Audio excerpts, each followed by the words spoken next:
Good morning and welcome to a live broadcast here on AM 1330 Relevant Radio. We're at the Chanhassen Dinner Theaters today, and Fiddler on the Roof is playing, and our great studio audience will be treated to two shows today. That'll be the second one, but the first one, Creating Wealth Beyond Money. It's brought to you by Catholic United Financial. I'm Glenn Leverance, happy to be joined today by John Tetzloff, a sales trainer, advanced case specialist. Margaret LeClaire from LeClaire Insurance will be here, and we'll also hear from other folks too as well. Brian LeClaire, that's going to talk to us about some things going on as well. Margaret Cronin, our guest, I should say, this morning as well. But let's get started with John, and he's been singing "If I Were a Rich Man," but I think he, I think he might have some ideas how to get there. Maybe I should. Then you'll know the play is so much better that it.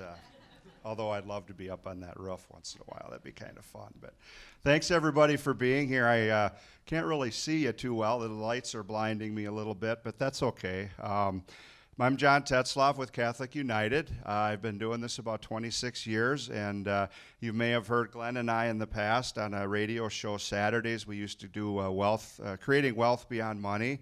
I hear I'm on the radio once in a while in an ad and stuff. My friends tell me, hey, I heard you on CCO, so that's kind of my claim to fame. But anyway, what we're going to do today is in the next 45 minutes or so, just give you some estate planning basics. I know some of you have probably been here before. We've kind of changed the format up a little bit to keep it really exciting. And so we'll talk a little bit about estate planning, just some good ideas for us normal people out there. I want to welcome Margaret Cronin, and I know Margaret's firm's name just changed, so I'll let her Leonard Street. I'll let her introduce herself quick and kind of give a little quick bio for folks. I'm Margaret Cronin from Stinson Leonard Street. My former firm was Leonard Street and Dinard, and we just merged with another Midwestern firm. So now we're Stinson Leonard Street, but we're doing the same work. I'm in the tax and estate planning group at my firm, and I've been doing estate planning not for 26 years, but for about 17. So we have a lot of good information for you today, and afterward there'll be a time for questions. So please keep your questions top of mind so that we can respond to your inquiries. Exactly. And then Brian LeClaire will be up probably to finish the program, maybe 15 minutes to talk a little bit about long-term care and health care issues. It's kind of a big topic for a lot of us now. And so Brian has an up-to-date report on that as well. So I do use the screen a little bit. And for those that are listening on radio, we'll try to describe what we're showing here as we go along. I like to use this analogy. I've used this for many, many years, and it really works to help explain to folks kind of the key factors in estate planning. And I use that analogy of a mom and dad or a single person on one side of a river, and on the other side of the river are our kids, our church, our charities, where we'd like to leave our stuff someday. And you'll notice there's 3 bridges there that we kind of got to cross to get our stuff across the river. The top bridge is kind of the asset transfer. How do we as individuals kind of control where our stuff goes and how it gets across that river? The second bridge kind of deals with, do I want to manage that a little bit? Do I want to be in a position as a mom and a dad or a single person to control a little bit how those assets get across the river, and more importantly, how they are put into the hands of my children or my charities?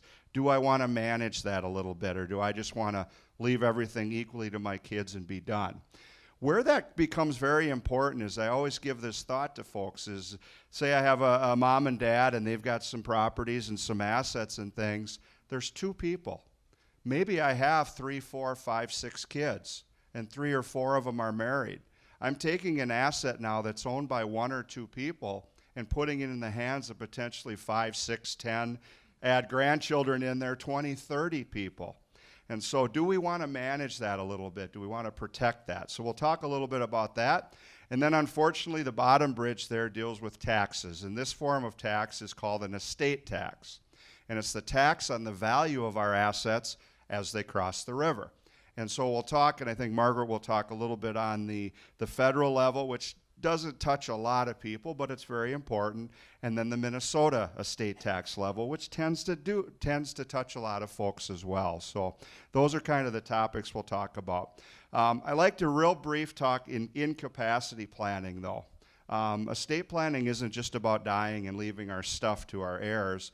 It's also about protecting and planning ahead of time in case some type of contingency comes along, like a a stroke or Alzheimer's or dementia or something where we're not quite able to manage our affairs again. And there are really two sections. One is for finances and one is for medical. And so, Margaret, maybe you can talk a little bit on the first slide there that talks about the financial power of attorney, why that's important, and kind of what you look for as you prepare those for people. So a financial power of attorney is a document in which you name someone else as your, what they call attorney in fact, to make financial decisions for you. And the financial decisions can range from changing a beneficiary designation on your life insurance policy, to writing a check from your checking account, to selling a piece of real estate for you. The way the Minnesota financial power of attorney is structured, the power is effective right now. So if I give my husband power of attorney for me, then he immediately has those financial powers for me, even though the document is really intended to use if you can't act yourself. But actually it's effective right now, unless in the document you say otherwise. But it's really common to make it effective immediately. In 2014, we have a new Minnesota statutory short form power of attorney that really gets in a little bit more deeply into the role and responsibility of the attorney in fact, and has a spot for you to initial to say, yeah, I really understand how important this power is and the power that I'm giving to my attorney in fact. I really understand it. And it also has a section for the person you name to be able to have a laundry list of their acknowledgement that they understand the responsibility that they're taking on as well. Okay. Margaret, I get a question a lot of you know, my wife and I, or my spouse and I, we own everything together, and we, you know, our names are on accounts together and stuff. Why is it still important to name your spouse as a financial power of attorney? Or maybe it isn't, but where do you see that question? It's common to own accounts jointly and real estate jointly. But something like a beneficiary designation on a life insurance policy that might need to be changed, that wouldn't be a joint asset. So it's very common that there are some assets that are simply not able to be held jointly where you might need a power of attorney. That's where you would name your spouse. I use this example a lot. Let's say I have an IRA with Catholic United or an annuity with Catholic United, and I'm the owner. I go into the nursing home or I get sick, and my wife needs some money from that. Well, if she calls up Catholic United or talks to Ryan Selleck, her Catholic United rep, and says, we need money out of John's IRA, Ryan's going to say, well, I can't give it to you. You're not the owner. If you have the power of attorney, I can. But I can't unless we have that form. So it's very important to think about that. Then usually, Margaret, is it usually a child or a succession of children that can step in? You can name as many people as you want to act together on your financial power of attorney, but think of how cumbersome that can get. If you have 5 kids, they're all acting together and they all have to sign a check. So oftentimes people pick 1 or 2 representatives of their children to act as successor attorney in fact, and then move on down from there. Another reason that 2 attorneys in fact is a good idea is kind of for checks and balances, because if you have a larger family and you have one person acting, sometimes others, their siblings, can become suspicious or become mistrusting of what powers that attorney in fact child might be exercising. So to have a check and balance is oftentimes a really good idea. Yeah. And we're only talking about other people's kids, not yours. So remember that as we go through here today. Okay. The next incapacity planning is for medical or end-of-life decisions. You know, it's a healthcare directive, a living will, sometimes it's called. But again, it's giving directions to your spouse and or children on how you want to be treated in certain situations. And this is an only if. If I cannot communicate to my doc or my surgeon or whatever, then I can have somebody step in. But as long as I can communicate, I always have that power. And so this document covers end-of-life, medical care. There's marks on it for donation of organs or cremation or burial. Again, it can be very simple or very structured. I do have a website on there, usccb.org. It's a Catholic bishop's website. So if you're Catholic and you're like thinking about how do I want to lean my healthcare directive towards the Catholic beliefs, there's some really nice examples on that website if that's, again, a concern of yours. Anything to add with that, Margaret? So the healthcare directive, you name 1 or more people to be your healthcare agent to make healthcare decisions for you if you can't. Now, in that situation, you might want to name all 5 of your kids to act together as successor healthcare agent.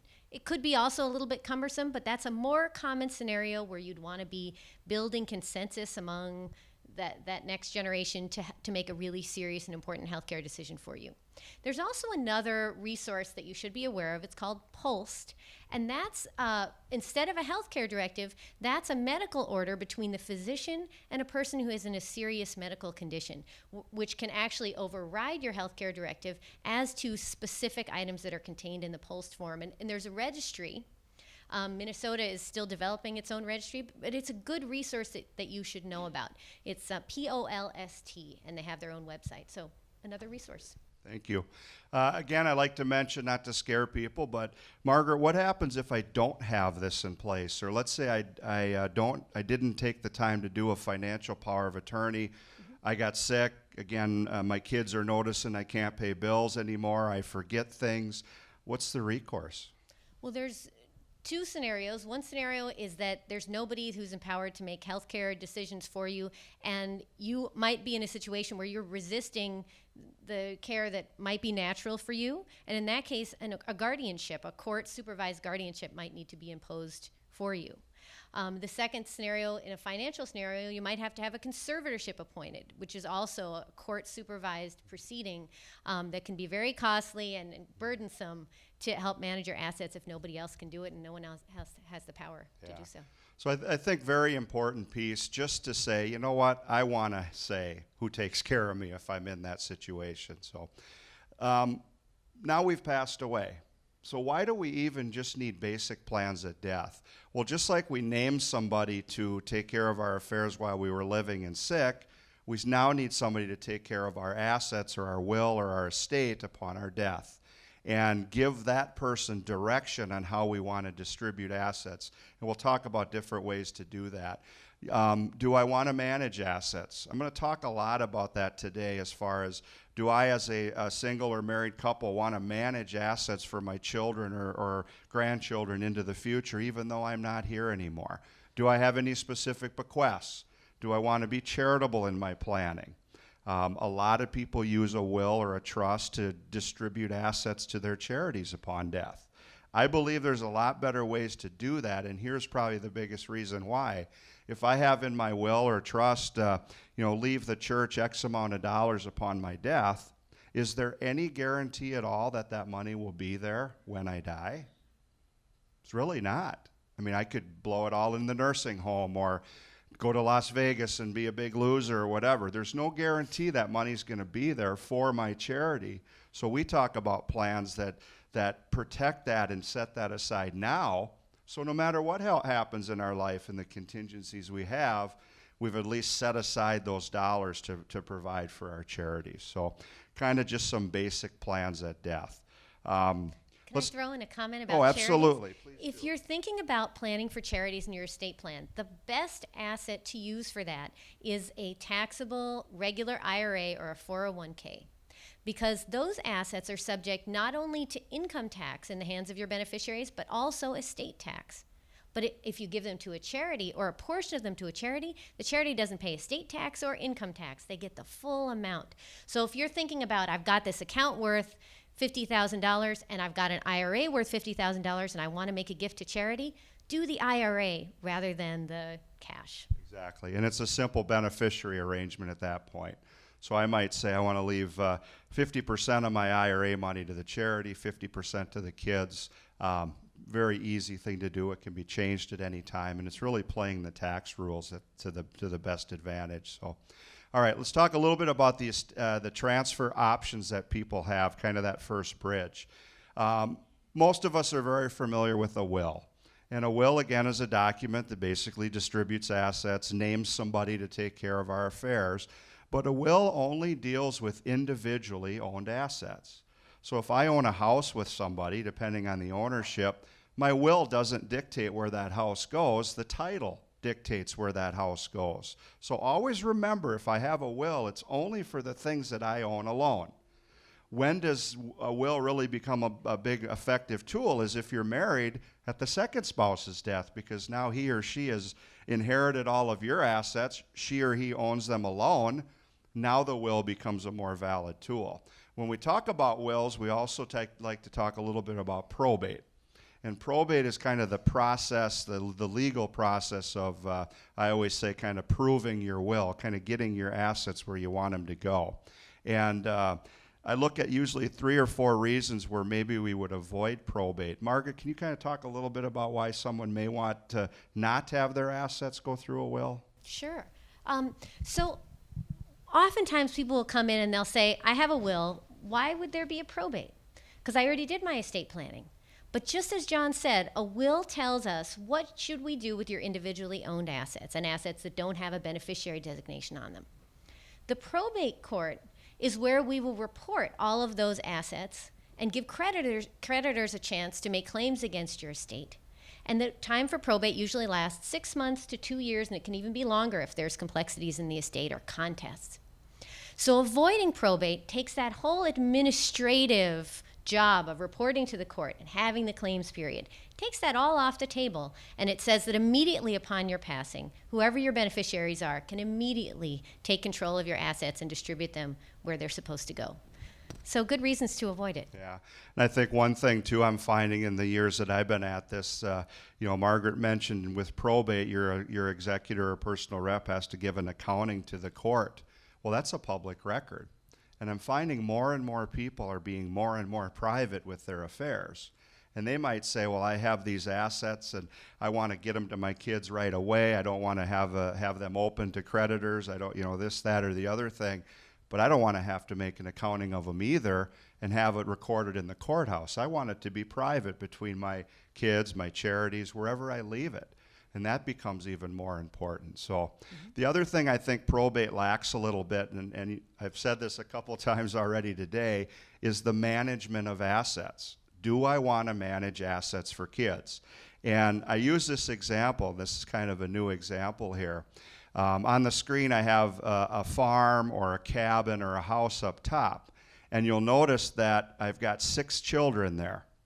If I just have a simple will and say, when I die, leave my farm, leave my cabin, leave my house equally to my 6 children, they now own what? 1/6 of the piece, an undivided 1/6. Now, if the spouses, 5 of those kids are married, this is an actual case I was working on, 5 of them are married, that's 11 people now. And remember what I said earlier from going from mom and dad to 6 kids to spouses, 11 kids? Well, now we basically have a mess. We got 6, 7, 11 people owning an asset or having something to say about that asset, which we really can't control anymore. So we talk about the what ifs. What if, what do I got there? What if they can't agree on a term or a price?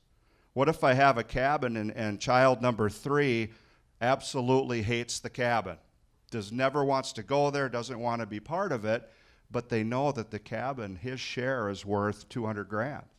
And I want my $200,000. I need some money, which might be a very viable reason. But I want my money. Now what happens? What do?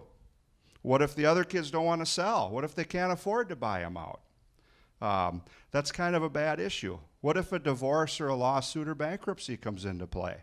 That cabin or that property that you wanted to pass down to your kids and keep in your family now has the potential of being gone through a lawsuit or a divorce. Do I want to manage that a little bit and protect those assets along the way? Grandchildren coming into play. Do I want them to have the ability to inherit assets someday? Okay, a couple other things down there. What if we can't agree on price? How long is it going to take to do this type of thing? Do we want options for our kids to be able to get in and out of this? And I know Margaret does wonderful planning with cabins and things for folks to kind of avoid this.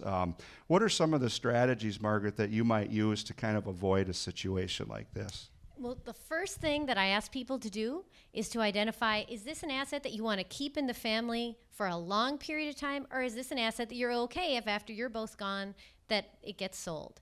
And the planning options are completely different depending on those 2 answers. Do we need to? Yeah.